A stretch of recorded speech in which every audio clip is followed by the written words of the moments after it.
So, Emily, first of all, talk to us why this app association and understanding its role in the broader Washington lobbying ecosystem matters. I think that the App Association and Apple's power over the group is representative of a larger trend in lobbying by the big tech companies as they come under greater scrutiny from Washington. They're pouring more and more money into these, nonprofits, quote unquote, grassroots groups, groups that represent more sympathetic characters than some of the largest and richest companies in the world.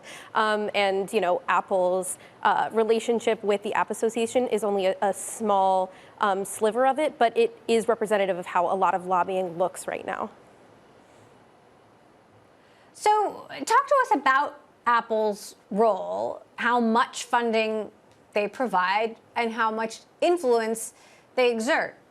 So I spoke with a lot of former employees and people who are familiar with the dynamics within the group, and they confirmed that Apple makes up more than half of their annual contributions, and in 2020, that means that Apple was giving at least $4.5 million, and that is a pretty large price tag when it comes to Washington trade associations. Even the highest end are usually between $1 to $2 million, and former employees I spoke to said the percentage of their contributions is probably much higher,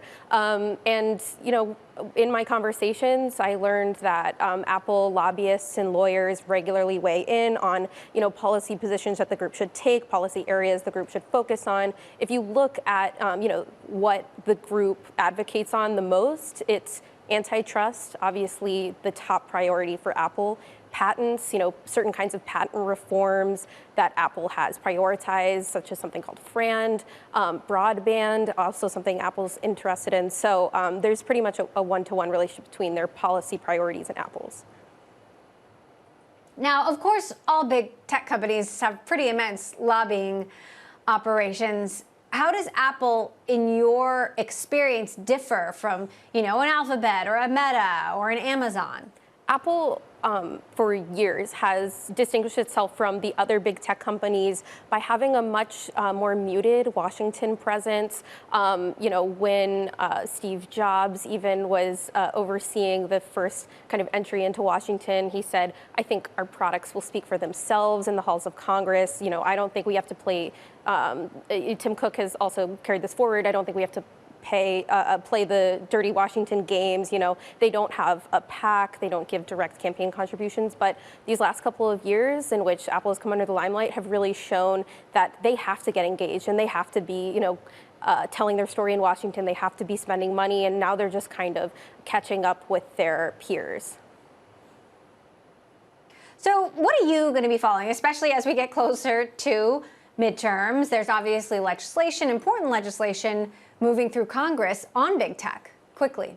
Yeah, so it's becoming pretty clear that legislation is not coming to a vote before the midterms. They're leaving open the possibility that it might come to a vote in the lame duck, after the midterms. That is incredibly unlikely. So, if Republicans retake the House, as polls suggest they might, probably antitrust will fall back, to back of the shelf, and content moderation and censorship claims will come to the fore. So that's what I'm really looking at.